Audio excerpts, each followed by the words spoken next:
Hello friend, इस video में हम Indian financial market, capital market, money market और शेयर मार्केट के बारे में डिस्कस करेंगे। तो सबसे टॉप जो सुप्रीम ब्रांच है इंडिया की, वो गवर्नमेंट ऑफ इंडिया है। उसके ऊपर पार्लियामेंट होता है। फिर उसके नीचे गवर्नमेंट ऑफ इंडिया के बहुत सारी मिनिस्ट्रीज होती हैं। तो उसमें से एक मिनिस्ट्रीज है जिसे हम मिनिस्ट्री ऑफ फाइनेंस के नाम से जानते हैं, जो पूरे फाइनेंशियल मार्केट को रेगुलेट और कंट्रोल करता है। फिर उसके नीचे RBI, reserve bank of India है, जो पूरे मनी मार्केट को कंट्रोल करता है। और फिर उसके बाद सेबी, जो कैपिटल मार्केट का रेगुलेटर होता है।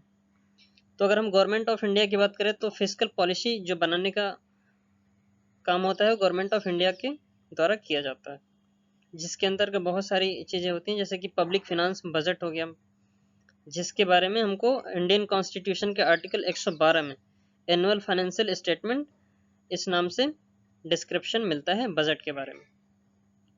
फिर उसके अलावा social welfare schemes, money bill का जो डिस्क्रिप्शन है वो आर्टिकल 110 में है, फाइनेंस बिल आर्टिकल 117 में है, और आर्टिकल 266 के क्लॉज नंबर फर्स्ट में कंसोलिडेटेड फंड ऑफ इंडिया, इसके बारे में डिस्क्रिप्शन मिलता है।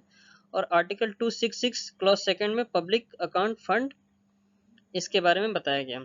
फिर आर्टिकल 267 कंटीजेंसी फंड के बारे में डिस्क्रिप्शन मिलता है। फिर उसके बाद मॉनेटरी पॉलिसी की बात करें तो ये रिजर्व बैंक ऑफ इंडिया के द्वारा बनाया जाता है। मॉनेटरी पॉलिसी मतलब मौद्रिक नीतियाँ। तो रिजर्व बैंक ऑफ इंडिया के बहुत सारे फंक्शन होते हैं, उसमें से एक फंक्शन मॉनेटरी पॉलिसी है। उसके अलावा कमर्शियल और जितने भी पब्लिक और प्राइवेट सेक्टर बैंक्स हैं उसको रेगुलेट और कंट्रोल करने का काम जो होता है वो रिजर्व बैंक ऑफ इंडिया का होता है। फॉरेन एक्सचेंज हो गया, और भी बहुत सारे फंक्शंस होते हैं आरबीआई के। तो आरबीआई जो होता है मिनिस्टर ऑफ फाइनेंस के अंतर्गत आता है। तो पूरे फाइनेंशियल मार्केट को जो रेगुलेट करने का काम होता है मिनिस्ट्री ऑफ फाइनेंस का होता है। उसके अंतर्गत आरबीआई होता है जो मनी मार्केट को रेगुलेट करता है। फिर उसके बाद कैपिटल मार्केट, जिसमें कि प्राइमरी और सेकेंडरी मार्केट्स होते हैं, उसको रेगुलेट करने का काम जो होता है वो सेबी का होता है, security exchange board of India. तो सबसे पहले फिस्कल पॉलिसी की बात करते हैं। राज्य की नीतियां जो गवर्नमेंट ऑफ इंडिया के द्वारा बनाया जाता है, सोशल वेलफेयर स्कीम्स और कंट्री के डेवलपमेंट के लिए जो नीतियां, रूल्स और रेगुलेशन बनाए जाते हैं गवर्नमेंट के द्वारा, वो सारी चीज़ें हमारे फिस्कल पॉलिसी के अंतर्गत आती हैं। उसमें से पब्लिक फिनांस बजट भी आता है, जो एनुअल फाइनेंशियल स्टेटमेंट के नाम से आर्टिकल 112 में मिलता है। तो बजट क्या है? बेसिकली ये टोटल रिसिप्ट, जो टोटल इनकम होती है सरकार की एक तरीके से, और टोटल एक्सपेंडिचर मतलब टोटल जो खर्चे होते हैं उनका जो रिकॉर्ड होता है, फाइनेंशियल स्टेटमेंट होता है, उसी को हम बजट कहते हैं। मतलब टोटल पैसा कितना आया, टोटल कितना खर्चा हुआ, उसका जो रिकॉर्ड होता है उसे हम बजट के नाम से जानते हैं, जो एक फाइनेंशियल ईयर में प्रस्तुत किया जाता है, मतलब 1 अप्रैल से लेकर नेक्स्ट 31 मार्च के बीच में। Budget word actually French word बुगेट से मिलकर बना है, जिसका मतलब लेदर बैग्स। तो फ्रेंच में जब डॉक्यूमेंटेशन के थ्रू बजट को प्रस्तुत किया गया था तो वो लेदर बैग में किया गया था, तो वहाँ से ये वर्ड ओरिजिनेट हुआ है, बुगेट, जिसका मतलब लेदर बैग होता है, जो बाद में चल के इसका ट्रांसलेशन बजट में हो जाता है, जो हमारे इंडियन कॉन्स्टिट्यूशन में एनुअल फाइनेंशियल स्टेटमेंट नाम से मिलता है। तो एनुअल फाइनेंशियल स्टेटमेंट यानी कि बजट, ये क्या होता है? टोटल रिसिप्ट, टोटल प्राप्तियां जो होती हैं, रेवेन्यू रिसिप्ट और कैपिटल रिसिप्ट का जो कॉम्बिनेशन होता है वो टोटल जब ऐड करेंगे तो टोटल रिसिप्ट बन जाएगा। ठीक है, टोटल एक तरीके से इनकम होती है सरकार की, ठीक है, उसको हम टोटल रिसिप्ट कहते हैं, जो कि टोटल रेवेन्यू और टोटल कैपिटल से मिलके बनता है। और उसके अलावा टोटल एक्सपेंडिचर, मतलब टोटल रेवेन्यू और टोटल कैपिटल एक्सपेंडिचर का जो समेशन होता है वो टोटल एक्सपेंडिचर होता है। बेसिकली ये खर्च को बताता है। तो टोटल इनकम और टोटल खर्चे का जो लेखा जोखा होता है उसे हम बजट के नाम से जानते हैं।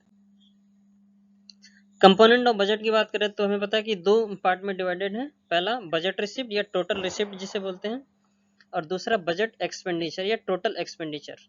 बजट रिसिप्ट का मतलब टोटल इनकम या टोटल प्राप्तियां, कितने पैसे आए उसके बारे में। तो ये 2 पार्ट से कैलकुलेट होता है। पहला रेवेन्यू रिसिप्ट और दूसरा कैपिटल रिसिप्ट। रेवेन्यू रिसिप्ट में वैसी प्राप्तियां होती हैं, वैसे पैसे होते हैं जो कुछ टैक्सेबल होते हैं, कुछ नॉन टैक्सेबल होते हैं।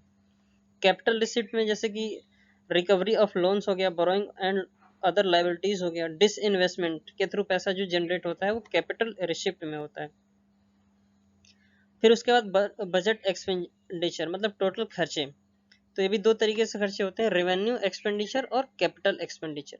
रेवेन्यू के थ्रू जो पैसा जनरेट होता है वो जो खर्चे में जाएगा वो कुछ प्लान तरीके से होता है, कुछ नॉन प्लान तरीके से होता है। तो प्लान एक्सपेंडिचर में कुछ गवर्नमेंट स्कीम्स होती हैं, उसके थ्रू जो पैसे खर्च होते हैं वो प्लान एक्सपेंडिचर में चला जाता है। कुछ नॉन प्लान तरीके से खर्चे हो जाते हैं, जैसे कि नेचुरल कैलेमिटीज हो गया, डिजास्टर, वॉर, इन सब चीज़ों में जो पैसे खर्च होते हैं वो नॉन प्लान एक्सपेंडिचर। इसी तरीके से plan expenditure, non plan expenditure capital expenditure में भी आता है।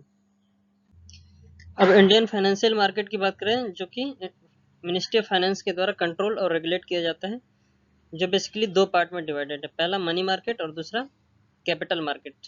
तो मनी मार्केट जो कि आरबीआई के द्वारा कंट्रोल किया जाता है और कैपिटल मार्केट सेबी के द्वारा कंट्रोल किया जाता है। मनी मार्केट में treasury bills, call money, certificate of deposit, commercial bills, commercial papers, ये सारी चीज़ें मनी मार्केट में आती हैं।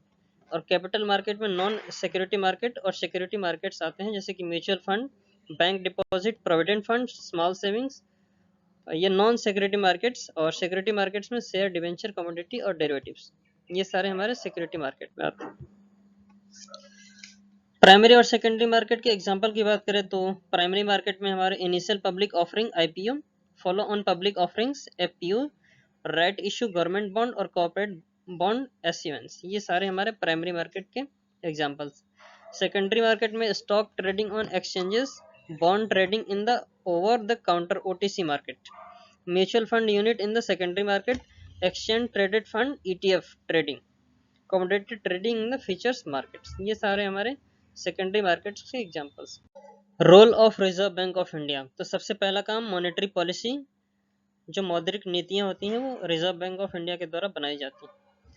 दूसरा फंक्शन जो मनी मार्केट होता है उसको कंट्रोल और रेगुलेट करने का जो काम होता है वो भी आरबीआई का होता है। फिर उसके बाद इश्यूअर ऑफ करेंसी, 1 रुपए के सिक्के और नोट को छोड़ के जितने भी करेंसी नोट्स होते हैं उसको इश्यू करने का जो काम होता है वो आरबीआई को होता है।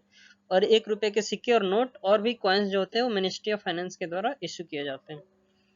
फिर इसको हम बैंकर्स टू द बैंक भी कहते हैं। जितने भी बैंक्स कमर्शियल और private sector, public sector banks होते हैं, कोऑपरेटिव बैंक्स, सबका बैंक होता है। ठीक है, बैंकों का बैंक जिसे हम कहते हैं वो आरबीआई होता है। अगर उनको लोन की जरूरत पड़ती है, डिपॉजिट्स की जरूरत पड़ती है तो आरबीआई के पास जाते हैं। फिर supervisor of financial system, financial system में कोई गड़बड़ी ना हो तो उसको सुपरवाइज करने का जो काम होता है वो भी आरबीआई का होता है। फिर उसके अलावा फॉरेन एक्सचेंज मैनेजर मतलब फॉरेन एक्सचेंज को मैनेज करने का जो काम होता है। बैंकर्स टू द गवर्नमेंट का जो बैंक होता है वो आरबीआई होता है। तो हमें पता है कि जो इंडियन मनी मार्केट है उसको रेगुलेट और कंट्रोल करने का जो काम होता है वो आरबीआई के द्वारा किया जाता है। इसमें से कुछ ऑर्गेनाइज मनी मार्केट होते हैं, जितने भी कमर्शियल बैंक्स, ठीक है, सेंट्रल बैंक हो गया आरबीआई, कमर्शियल बैंक जिसमें पब्लिक सेक्टर बैंक और प्राइवेट सेक्टर बैंक आते हैं। उसके अलावा स्पेशलाइज्ड बैंक होते हैं, कोऑपरेटिव बैंक्स और डेवलपमेंट बैंक, ये जितने भी बैंक्स होते हैं वो ऑर्गेनाइज मनी मार्केट के अंतर्गत आते हैं, जो कि बैंकिंग मार्केट के टाइप्स हैं। फिर दूसरा सब मार्केट्स होता है जिसमें आरबीआई खुद आता है। फिर इंडियन फाइनेंशियल मार्केट में जो ऑर्गेनाइज मनी मार्केट आता है उसमें सब मार्केट्स होते हैं, जैसे टी बिल हो गया, term money, commercial paper, commercial bills, call money, deposit, certified papers, T bill market, notice money. तो ये जितनी भी चीज़ें होती हैं वो सब मार्केट में आती हैं, जो ऑर्गेनाइज मनी मार्केट का ही एक पार्ट है। उसके अलावा दूसरा अनऑर्गेनाइज मनी मार्केट होता है, जिसमें NBFC, non banking financial institution या नॉन बैंकिंग फाइनेंशियल कंपनीज, एनबीएफआई या एनबीएफसी होते हैं। फिर उसके अलावा स्थानीय बैंक्स होते हैं, रीजनल बैंकर्स, ये सब अनऑर्गेनाइज, या उसके अलावा फिर साहूकार या महाजन्स, तो ये अनऑर्गेनाइज मनी मार्केट के अंतर्गत आते हैं। So this is all about in this video. Thanks for watching. Thank you so much.